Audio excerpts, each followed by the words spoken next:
What is up, guys? It's the Sound Alchemist, missing most of his hair, and I'm here joined with... Gersh1.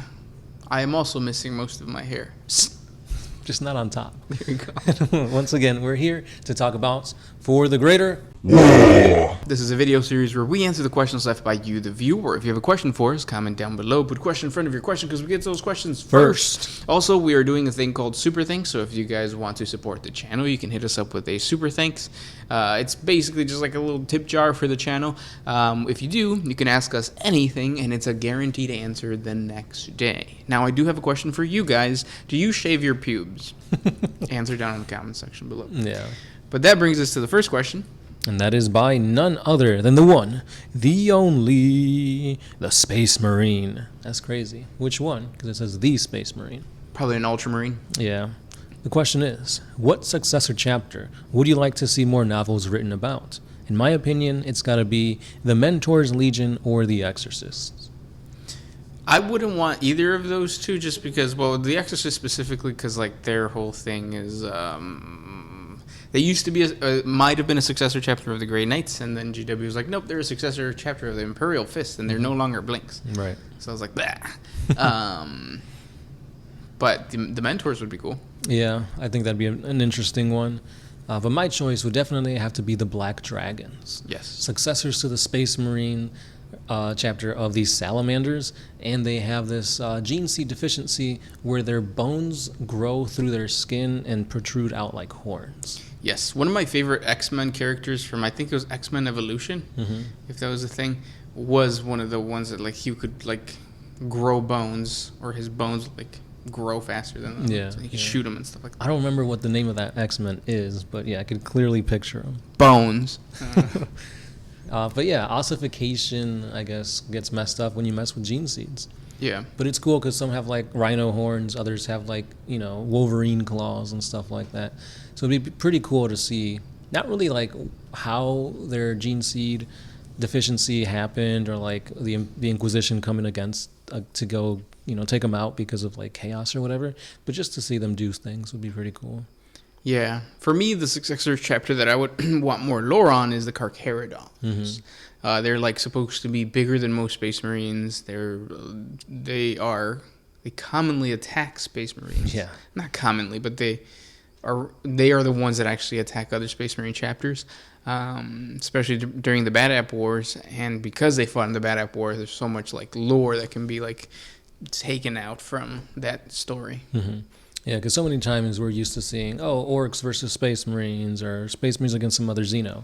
So I feel like we'd have a better chance of seeing Space Marines against Space Marines with the Carcaradons. Yeah, and I think that's one of the problems that I've seen with the novels with GW is that, like, it has to be human-centric, right? Because it just makes sense to be that way. So it's always, like you said, it's Space Marine versus Space Marine, but that would be like a Chaos Space Marine. Right. It would be awesome to see a Space Marine versus just another Space Marine. Loyalist versus Loyalist, but misunderstood. Aren't we all a little bit misunderstood? Sometimes. Yeah. Aviate-R Phoenix Rabbit says, is Dawn of War dead? Do you guys think we'll ever see a new installment to the famous series of games? For sure we're going to see another installment because that's just a money grab right there. Yeah, even though Dawn of War 3 did poorly, I feel like there'll be like a Dawn of War remastered or like something like that, where we go back to the origins and kind of get that fan base excited again.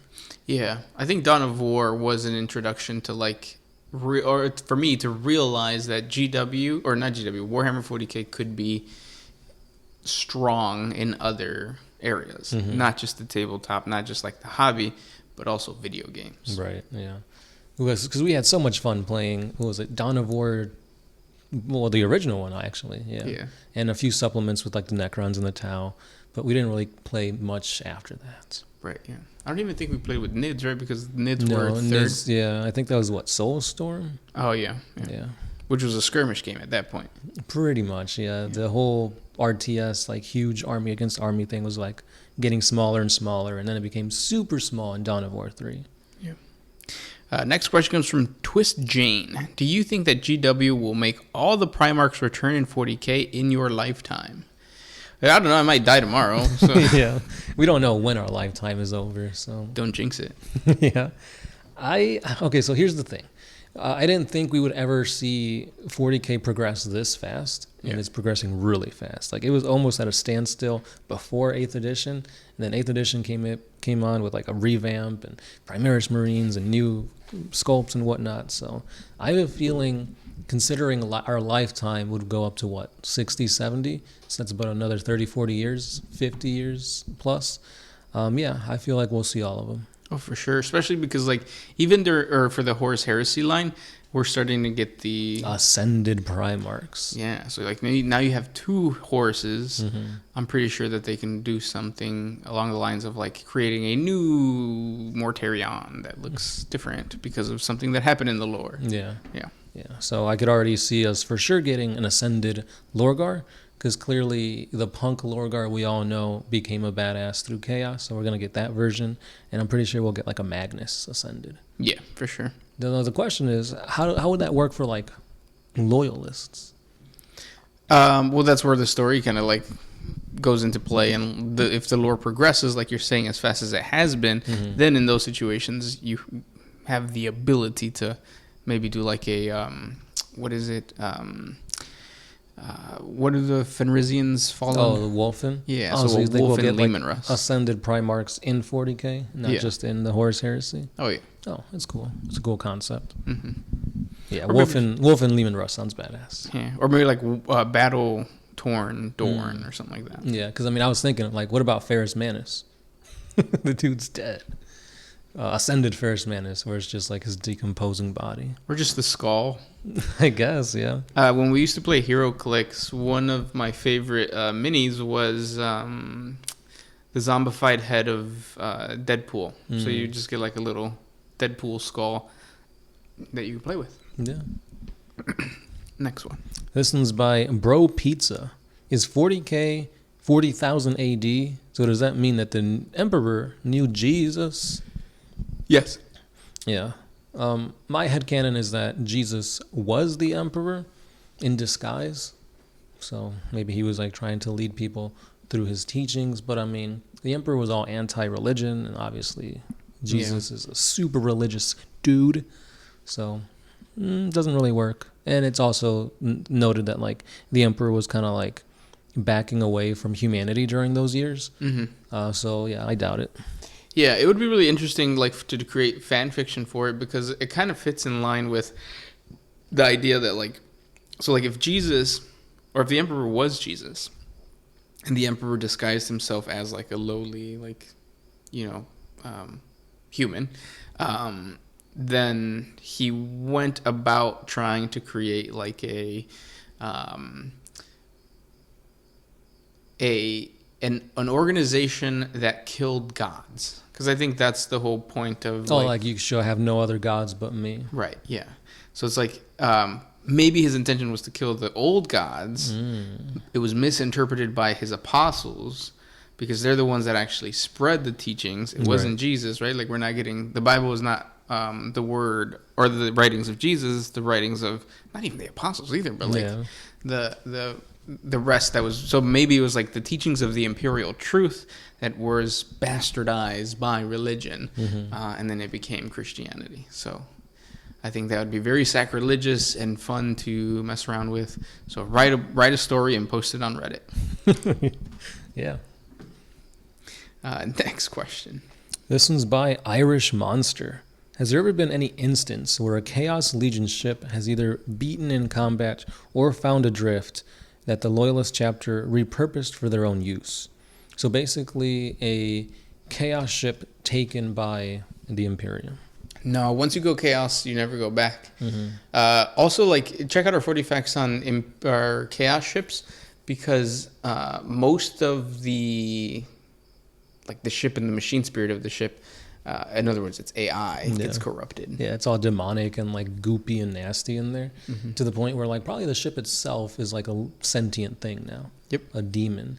And if you try to say, oh, well, all those Chaos Space Marines are dead in there, this is a free Space Hulk, let's get all the technology. Nah, because demons will probably materialize inside. Yeah, or something bad would happen where, like, it's cursed, and then you have something popping up at night killing you, even though there's no night. Yeah, there's no night in space. Yeah, scary. It's always night. And then the last question comes from Shinku Kirito Ichika. Nope, we already did that. Yeah, we did that one in the previous For the Greater Wall. So this one comes from... Do you have one? It's not a question per se, but we'll make it into a question. This one is by Oscar Iglesias. That means Oscar Churches. How do Dark Eldar become Chaos Corrupted? Were they originally regular Eldar?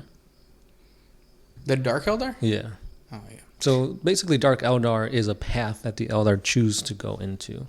Yeah. Yeah. So it's like their choice, their style. They're goth kids from birth, I guess you can say. Mm-hmm. And they live in Kamara, and they're all about pain, pleasure, decadence, that kind of stuff. Yeah, and it's kind of difficult too with the Eldar because it's not so much a path like the Outcast path, Right. Because the Outcast path is something completely different. But it's just one of those things where like eventually you realize like it's fun to like do drugs, have sex, and just like murder people. So why am I here trying to learn these different paths when I can just go do that in the webway? Mm-hmm. So then they go to Kamara, which is basically the worst place that you can go to for that kind of stuff.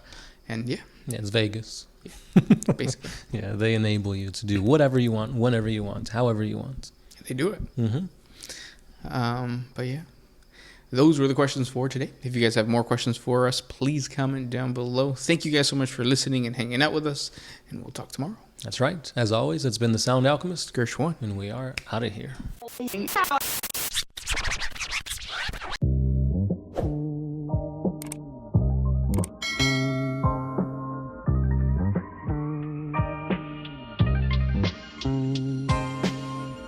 Always used to put my freedom first in any situation.